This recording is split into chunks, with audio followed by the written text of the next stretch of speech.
Salut, on se retrouve aujourd'hui dans une nouvelle vidéo qui va donc être votre deuxième cours sur l'occultisme. Donc cette vidéo va parler d'un jeu qui est beaucoup moins connu que le Ouija, mais que j'avais très envie d'aborder avec vous aujourd'hui parce que c'est pas autant spirituel que le Ouija où là vraiment c'est quelque chose où vous êtes sûr d'être en contact avec des esprits, mais c'est plus un jeu un peu plus détente, mais voilà. Donc comme à chaque début de cours d'occultisme que je vous ferai, je vous mets en garde évidemment, ne faites pas ça. Même moi qui en parle, j'ai jamais pratiqué aucune pratique occultiste, aucun rituel, rien. Vraiment rien du tout. Même si c'est la chose qui me passionne le plus, vraiment j'y ai jamais touché et j'y toucherai jamais. La vidéo va se dérouler en 3 parties, donc il y aura les origines, comment y jouer et les risques.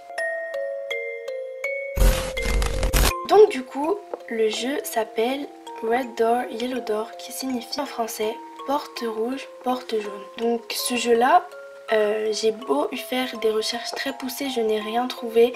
Vraiment, j'ai cherché sur tous les serveurs possibles, sur tous les moteurs de recherche, le moteur de recherche anglais, le moteur de recherche américain, le moteur de recherche français, j'ai rien trouvé, vraiment introuvable. Donc les origines, je ne sais pas. Je sais pas d'où est né ce jeu, mais ce que je sais c'est qu'il est apparu en 2015 parce que j'ai retrouvé un article qui datait de 2015 qui en parlait, et du coup il n'indique pas où est-ce qu'il est apparu, donc pour moi il est apparu aux States. Donc en fait c'est un jeu qui va vous faire entrer en transe, mais je vais du coup plus vous expliquer ça dans la deuxième partie.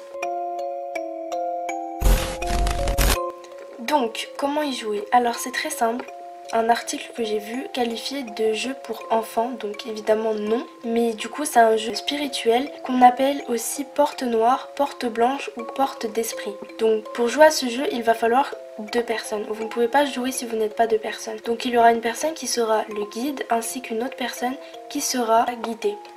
S'il y a d'autres personnes, il faut qu'elles s'assoient autour, donc soit vous êtes assis sur un lit, soit vous êtes assis par terre.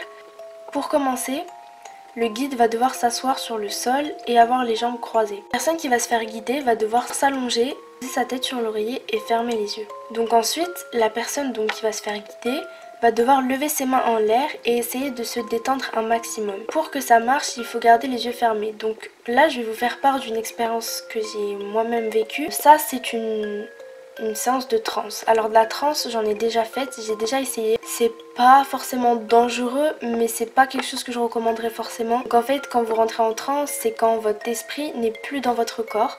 Donc ça, franchement, ça m'a procuré aucune sensation, vous êtes juste extrêmement détendu. Donc du coup, pour pas casser la transe entre guillemets, il ne faut pas ouvrir les yeux jusqu'à la fin de la session. Donc ensuite, le guide va commencer à masser les tempes de la personne qui va se faire guider. Donc en faisant des mouvements circulaires et tout en chantant porte rouge, porte jaune, toute autre porte de couleur. Et cette personne va devoir dire ça plusieurs fois. S'il y a d'autres gens présents dans la pièce, ils vont devoir chanter ça eux aussi. Donc ensuite, lorsque vous sentez que vous êtes en transe et que vous commencez à avoir des pièces et des portes, il va falloir baisser les bras. Et ça va être le signal pour que le chant s'arrête et que le jeu commence. Donc le guide, il va poser des questions, c'est un peu comme le Ouija. Donc il va vous questionner sur l'environnement, sur où vous êtes. Il va vous demander de décrire où vous êtes et il va aussi vous demander d'ouvrir les portes. Donc il y a quelques types de questions, comme par exemple, es-tu dans une chambre? Décris cette pièce. De quelle couleur sont les portes? Que penses-tu de la porte violette? Et ouvre la porte violette et passe. Donc ça, c'est les étapes et les règles pour y jouer. Donc c'est pas forcément très compliqué, n'importe qui peut le faire. Donc maintenant on va passer à la partie risque parce que même si ce jeu a l'air très simple, il est assez dangereux.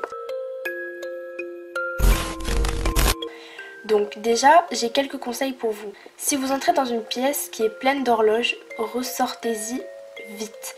Parce que les horloges, c'est un moyen de vous piéger. Ensuite, si vous rencontrez des gens dans la pièce, évitez de leur parler parce que c'est eux qui vont vous piéger et c'est eux qui vont vous faire croire des choses et c'est très mauvais. Ensuite, vous pouvez aller où vous voulez.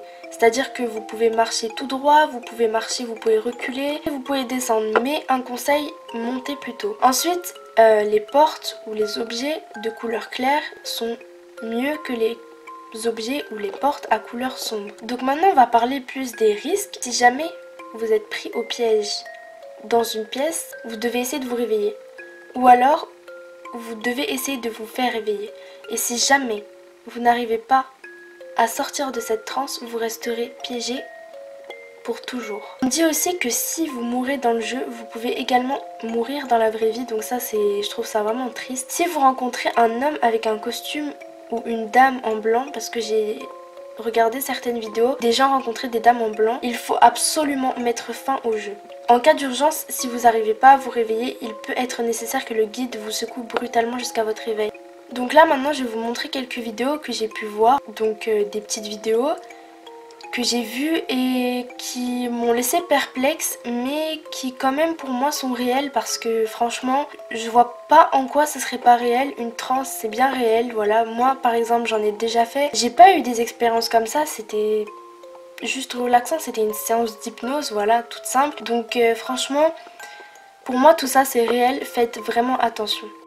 Go down the hallway. There's a light at the end with the candle. Go towards the light. Any other color door? It's Peyton's dad. He's jerking off.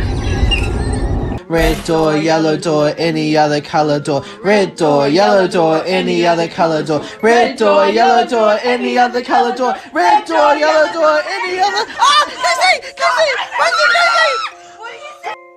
Just all playing black man. Are you okay?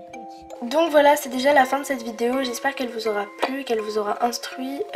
Proposez-moi en commentaire des cours occultes auxquels vous voudriez assister, par exemple des sujets auxquels vous voudriez...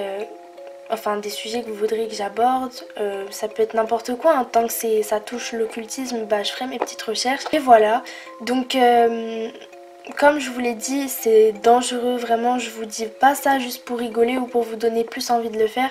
Vraiment, je vous le dis, moi-même qui apprend et qui étudie l'occultisme depuis assez longtemps, je n'ai jamais pratiqué quoi que ce soit et je sais pourquoi je vous dis ça, ça peut être très dangereux. Donc voilà, c'est la fin de cette vidéo, prenez soin de vous, bisous.